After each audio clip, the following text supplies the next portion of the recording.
ഇയ്യോബ് 42 അധ്യായം.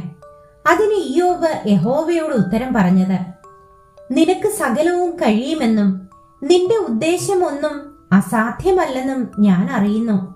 അറിവ് കൂടാതെ ആലോചനയെ മറിച്ചു കളയുന്നോരിവനാർ. അങ്ങനെ എനിക്ക് അറിഞ്ഞുകൂടാതെ വണ്ണം അത്ഭുതമേറിയത് ഞാൻ തിരിച്ചറിയാതെ പറഞ്ഞുപോയി. കേൾക്കണമേ, ഞാൻ സംസാരിക്കും, ഞാൻ നിന്നോട് ചോദിക്കും, എന്നെ ഗ്രഹിപ്പിക്കണമേ. ഞാൻ നിന്നെക്കുറിച്ച് ഒരു കേൾവി മാത്രമേ കേട്ടിരുന്നുള്ളൂ, ഇപ്പോഴോ എന്റെ കണ്ണാൽ നിന്നെ കാണുന്നു.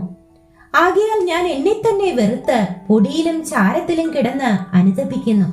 യഹോവ ഈ വചനങ്ങളെ ഇയ്യോബിനോട് അരുളി ചെയ്ത ശേഷം യഹോവ തേമാന്യനായ എലീഫസിനോട് അരുളി ചെയ്തത്: നിന്നോടും നിന്റെ 2 സ്നേഹിതന്മാരോടും എനിക്ക് കോപം ജ്വലിച്ചിരിക്കുന്നു. എന്റെ ദാസനായ ഇയ്യോബിനെ പോലെ നിങ്ങൾ എന്നെക്കുറിച്ച് വിഹിതമായത് സംസാരിച്ചിട്ടില്ല. ആകയാൽ നിങ്ങൾ 7 കാളയെയും 7 ആട്ടുകൊറ്റനെയും എന്റെ ദാസനായ ഇയ്യോബിന്റെ അടുക്കൽ കൊണ്ടുചെന്ന് നിങ്ങൾക്ക് വേണ്ടി ഹോമയാഗം കഴിപ്പിൻ.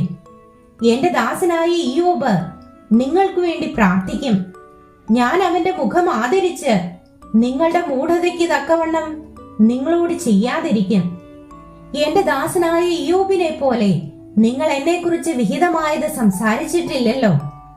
അങ്ങനെ തേമാന്യനായ എലീഫസും ശൂഹ്യനായ ബിൽദാദും നയമാത്യനായ സോഫരും ചെന്ന് യഹോവ തങ്ങളോട് കൽപ്പിച്ചതുപോലെ ചെയ്തു. യഹോവ ഇയ്യോബിന്റെ മുഖത്തെ ആദരിച്ചു.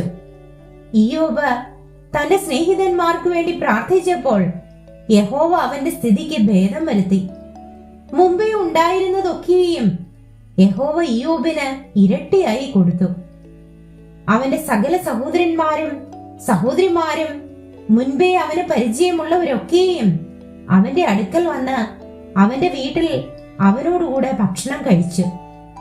യഹോവ അവന്റെ മേൽ വരുത്തിയിരുന്ന സകല അനർത്ഥത്തെയും കുറിച്ച് അവർ അവനോട് സഹതാപം കാണിച്ച് അവനെ ആശ്വസിപ്പിച്ചു. ഓരോരുത്തരും അവന് ഓരോ പൊൻനാണ്യവും ഓരോ പൊൻമോതിരവും കൊടുത്തു. ഇങ്ങനെ യഹോവ ഇയ്യോബിന്റെ പിൻകാലത്തെ അവന്റെ മുൻകാലത്തേക്കാൾ അധികം അനുഗ്രഹിച്ചു.